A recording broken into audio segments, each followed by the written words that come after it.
अरुणाचल प्रदेश, पूर्व राज्यपाल अरुणाचल प्रदेश, परम आदरणीय विद्यार्थी जी, आदरणीय सतीश आर्या जी, इस संस्था के अध्यक्ष आदरणीय भाई गोपी कृष्ण जी, और आज जिसके लिए ये पूरा कार्यक्रम रखा गया है आदरणीय भाई धीरज जी, और सभा में उपस्थित सभी सज्जनों और बहनों।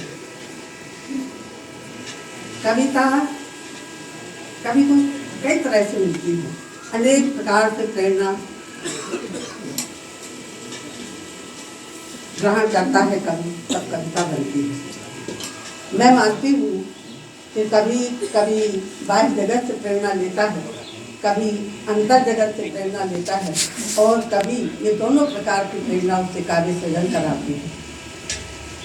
जब कभी बाह्य जगत से प्रेरणा लेता है तो वो जो देखता है उसे अच्छे छंद में, अच्छी भाषा में, अच्छे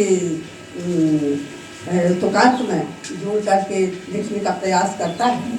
ऐसी कविता भी आनंद देती है और प्रभावशाली भी होती है, लेकिन ये चिरंजीवी नहीं होती। बहुत ऐसी कविताएं स्थितिजन्य होती हैं, घटनापरक होती हैं, इसलिए ये कालजयी नहीं होती। उनका प्रभाव अवश्य पड़ता है, लेकिन कालजयी नहीं होती। दूसरी प्रकार की प्रेरणा जो कवि को अंतरात्मा से मिलती है, वो कविता चिरस्थायी होती है और मनुष्य के भावनाओं से, अंतर प्रेरणा से जो निकलती है वो स्थायी होती है, कालजयी होती है। और कभी कभी कविता दोनों ही प्रकार से लिखी जाती है, बाह्य जगत से प्रेरणा मिलती है और अंतर जगत से भी।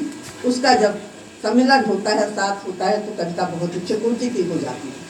मैं आपको एक छोटा सा उदाहरण बाह्य जगत से जो प्रेरणा मिलती है उस कविता का देती हूँ। कालिदास जी राजा भोज के समय में दरबारी कवि थे और प्राय वो संस्कृत में लिखते थे। छोटे छोटे छंद सुना करके भी बड़े बड़े इनाम पा जाते थे, क्योंकि उस समय के राजा लोग बड़े भावुक होते थे और कला का बड़ा सम्मान करते थे।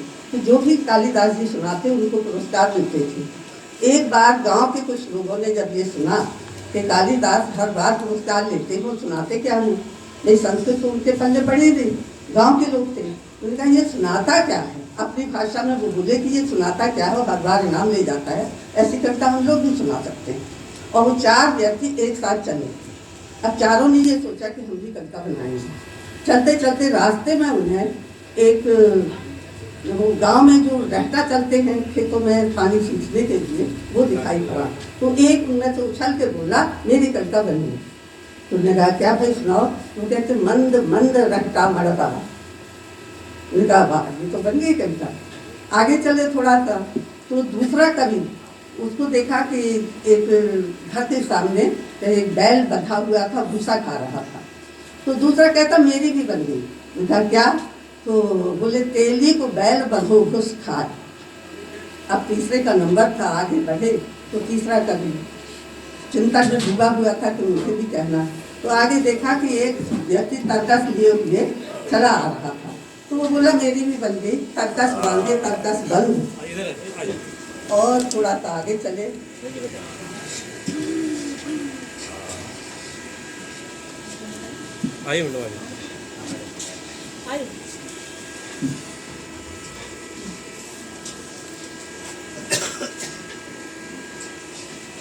और भाई, और जब वो थोड़ा सा आगे चले तो चौथे को कुछ दिखाई नहीं पड़ा, लेकिन वो एकदम से बोले कि राजा भोज को मुँह सर चढ़ा। मैंने कहा वाह भाई कविता तो बन गई, बहुत अच्छी कविता है।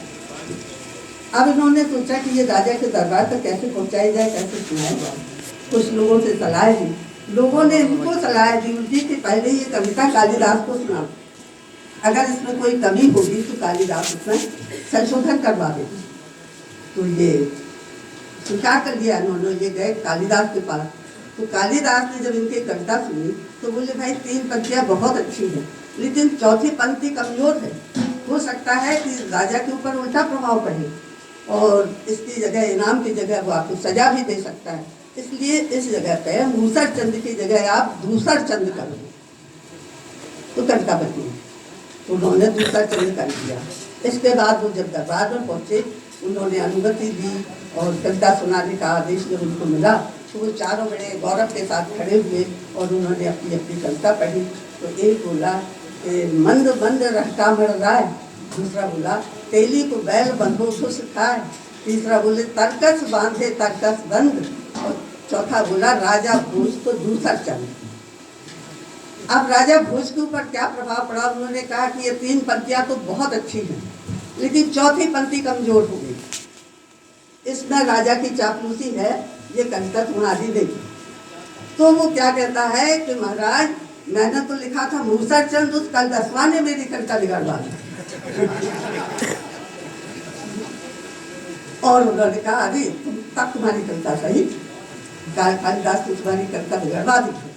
हाँ, फिर से सुनाओ। तो उन्होंने फिर से सुनाई कि राजा भोज को मूसर चंद, उसको बहुत तालियां बधाई हुई और चारों को इनाम दिया गया और वो लेके चले। तो ऐसी भी कविता बनती, केवल तुकांत होते हैं, लेकिन कुछ ना कुछ कविता का सेंस उसमें होता है जो प्रभावशाली होता है, और कभी कभी वो भी युगों तक चला जाता है। ये परिस्थिति जन्य है, जब ये किसी को परिस्थिति मालूम होगी तो उस कविता का प्रभाव पड़ेगा, और अगर परिस्थिति मालूम नहीं है तो उस कविता का कोई महत्व नहीं है। तो मेरे कहने का अभिप्राय ये है कि कविता कभी बाह्य जगत से आती है, कभी नदी तालाब पहाड़ और ये पेड़ पौधे ये सब देख करके भी कविता आती है, उनको कभी बड़े अच्छे शब्दों में पिरोता है, कविता लिखता है। कभी अंतर की प्रेरणा उसका साथ देती है, तो कविता कबीरदास जी जैसे कि बड़े भय तो क्या भय, जैसे पेड़ खजूर और पंछी को छाया नहीं फैला, तो ऐसी भी कविता बनती है। और तीसरी कविता जो होती है, जो आध्यात्म की तरफ ले जाती है, वो होती है जो बिल्कुल अंतर प्रेरणा से, अपने चिंतन से और अपने चिंतन मनन से आगे बढ़ती है, तो लिखी जाती है। मैं ये सारी बातें इसलिए कह रही हूँ कि मैंने धीरज जी की सब तरह की रचनाएं पढ़ी, वो हर स्थिति से गुजरकर और अब जहाँ तक पहुँच रहे हैं, वो उनका कविता का अंतिम सोपान, अंतिम चरण है, जहाँ की वो आध्यात्म की ओर बढ़ रहे हैं। मैंने उनकी पीड़ा वाली कविताओं में, जैसे कि अभी आपने सबसे सुना, सभी ने कहा कि वो आँखन की पुतली बिटिया, यदि ये ऐसी कविता है कि जिसे हम अपने मुंह से व्यक्त नहीं कर सकते, शब्दों में व्यक्त नहीं कर सकते, उसे आंसुओं से व्यक्त करते, यदि पढ़ कर के स्वयं को रोना आ जाए, ऐसी कविता है कि एक बेटी का जन्म देना, घर में उसका पालन पोषण, आंगन में उसका खेलना और फिर उसका चलाना, ये बड़ा दर्दना है। और ये दर्द धीरज जी की कविता में आता है, उसे आप लोग पढ़ें देखें, तो उसके बाद ये जो आई है ये और भी ज़्यादा दर्द भरी रचना है। लेकिन धीरज जी अभी 2-3 दिन पहले मेरे यहाँ आए, मैंने कहा मेरी पुस्तक का विवेचन और अध्यक्ष जी आए थे, तो मैंने कहा पुस्तक दिखाइए, तो बोले भाई पुस्तक तो नहीं लाया। तो मैंने कहा फिर बोले कि अब वहीं मिलेगी आपको पुस्तक, तो देख लीजिएगा। इतनी जल्दी में पुस्तक को पूरा पढ़ पाना या उसका पाना थोड़ा सा कठिन है, लेकिन जो एक विहंगम दृष्टि मैंने डाली है कविता पे, तो एक कविता मेरे सामने ही आई कि आज सुनकर पिघलते नहीं जो उन्हीं पत्थरों से मुझे प्यार होने लगा, आज सुनकर पिघलते नहीं जो उन्हीं पत्थरों से मुझे प्यार होने लगा, फूट आएंगे अंकुर कभी न कभी बंजरों में मधुर गीत बोने लगा। ये विश्वास तो देखिए कविता कि फूट आएंगे कभी न कभी अंकुर, फूट आएंगे अंकुर कभी न कभी बंजरों में मधुर गीत बोने लगा। ऐसे विश्वास के साथ जो कभी लिखेगा तो वो कविता कितनी मार्मिक होगी, कितनी प्रभावशाली होगी और कहाँ तक ले जाएगी। ये अभी बहुत लंबी यात्रा है धीरज जी की, उन्हें बहुत लिखना है और बहुत अच्छा लिखना है।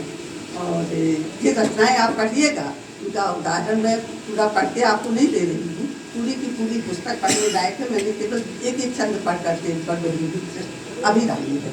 तो मैं ये कहना चाहती हूँ कि धीरज जी जैसे जितने गंभीर और जितने विनम्र, मैंने बहुत प्रारंभ से जानती हूँ, करीब मेरे ख्याल से 20-22 वर्ष से मैं इसको सुन रही हूँ। राजनीति के अंदर मैंने ऐसा पहला व्यक्ति देखा, बल्कि मैं इलाहाबाद के अंदर कहती हूँ कि पहला व्यक्ति देखा जो इतना विनम्र और साहित्य के क्षेत्र में, कविता में भी उतनी ही विनम्रता, जितनी आपके चरित्र में विनम्रता है उतनी कविता में भी विनम्रता आई है। और मैं उनके दीर्घजीवी होने के लिए ईश्वर से प्रार्थना करती हूँ और ये कामना करती हूँ कि वो इसी तरह से साहित्य का भंडार भरते रहें, आगे आगे लिखते रहें और अच्छी से अच्छी रचनाओं के हम सबका मनोरंजन करते रहें।